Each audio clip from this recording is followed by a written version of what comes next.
All right, so there you have it. Raiders Press Conference Live continues along the way. The day after a Raiders win, 26-23. Bill Romanowski, Lorenzo Neal, Jim Kozimor with you. We just heard from a couple of the particulars from the defensive side of the ball. Philip Wheeler, I think, is a guy that's really starting to break out as one of the lead linebackers. In fact, he and Miles Burris have been a couple of guys who have stood out for this team defensively. You know what? They set a tempo out there. They have a motor. They're 120% on every play. But, you know, the defense in general, I think their scheme is changing a little bit to where they're dictating and they're attacking versus sitting back and reacting.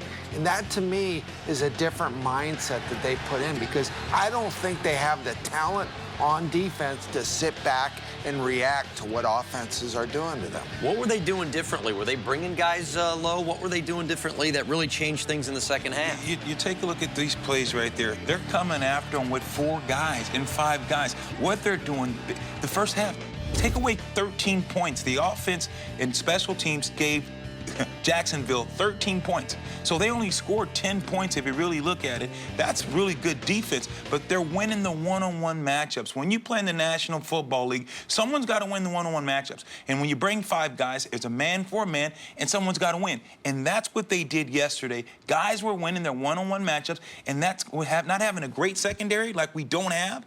When you win up front, you make quarterbacks have to step up, and you make them have to in duress. That makes the secondary better. So they're winning the one-on-one matchups. You know, George Seifert used to always say to us when he was our defensive coordinator in San Francisco, he used to say, hey, if you guys are flying around and making plays, it doesn't matter what I call. Well, guess what? They're playing with a sense of urgency right now, and they have to continue that sense of urgency to make up for their lack of talent. Well, it happens next Sunday. They take it out on the road. They play another team from the AFC West, and the Kansas City Chiefs, who are reeling right now, and today made a change at their starting quarterback position. It will be Brady Quinn who will get the start for the next 4 games coming up for the Raiders. On the road for KC, home for Tampa Bay. A couple of winnable games, and a lot of people would look at that game November 11th at Baltimore and say, oh, there's no way you can beat the Ravens. You guys think with a little momentum, they can compete. Oh, yeah. Ed Reed, I think he's starting to pack it in. You got Ray Lewis. Ray Lewis, your leader, is going to be out for, I don't know, maybe the season, may be able to come back. They were 5-1 a short time ago. Guess what? They also have Joey Flacco, which to me, Joey Flacco is, you don't know what you're going to get with him. So they're a beatable team, but guess what? They got to focus on one team, and that's just Kansas City. Yeah, they need to take all they got to do is say, Kansas City Chiefs, what makes Kansas City good? One thing, Charles, running the ball. If you can get after Kansas City Chiefs and make them one-dimensional, say, look, we're not going to let you beat us by ground. You're going to have to beat us in the air. That's what they have to do. They got it. Bo doesn't want to be there. You got to press them, play man-to-man coverage, put a little safety over the top, help on Bo, but you got to put 8, 9 guys in the box. Because don't it's let Quinn? It become. Is that it? Because it's Brady Quinn? Because it's Brady Quinn, but you got to look at Jamal Charles, how he runs the ball. They can run the ball. They ran the ball for 100 yards, over 200 yards against the Ravens. You have to make this team one-dimensional and make them quick. Kansas City Chiefs right now, Romeo Cannell, he's pulling the new quarterbacks. He's, took out his quarterback, now he put in Brady Quinn. This team is reeling. Raiders are a team that are right now trying to ascend and get back in this race. They need to do it by making this team one-dimensional and throw the ball. A win does it. Kansas City doesn't know how to win right now. Sure. And we got to continue that. But they just don't know how to win.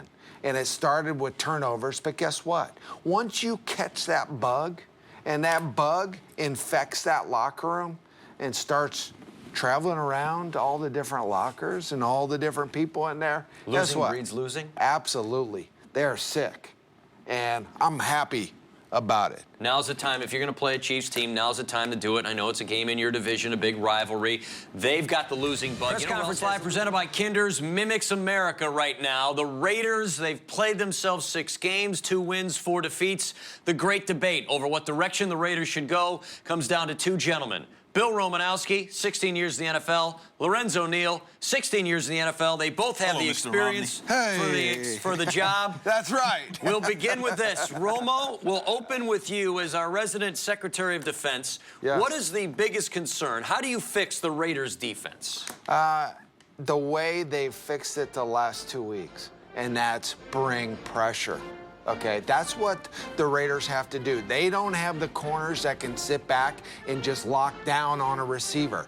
They have got to apply pressure, create quick balls coming from the quarterback, and they've got to be able to do it that way. All right, under the rebuttal? Do you have a rebuttal, Mr. Neal? First, I'd like to thank you Americans for tuning in to the show. He's won some votes. And when Bill's saying they got to come after him and he's saying continue to bring pressure, they have to continue not to compromise the defense, Bill. They got to do it with the 4 guys up front. They can't compromise that back end, and they got to continue to win the one-on-one matchups up front. Very good. Mr. Obama? No, there are no more rebuttals. I'm sorry. We've already proven that doesn't work. Yes. Mr. Neal, next question, sir. Yes. I'm Candy Crowley in this thing. I will let you know when you can speak. Thank you. Lorenzo Neal as the offensive guy. Yes. What do Are you do going with to the answer the question, too? Yes, I am. I will straighten it out for both of you. The offensive guy, what do you want from an offensive game plan? Is it too conservative, or do you hand it over to Carson Palmer?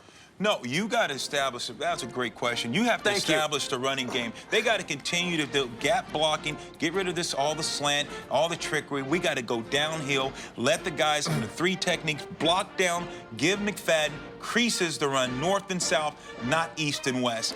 And get Carson Palmer. You have to mix it up with the 2-minute, that no huddle, but they can't do it consistently. You're done. Rebuttal, Hey, Mr. Romo. You got to take the ball from Greg Knapp and put it in Carson Palmer's hands. Let him call the plays at the line of scrimmage. We saw that happen in the second half, and we saw success because he's got a feel of what's going on out on that field. I think we've got it done right here. We got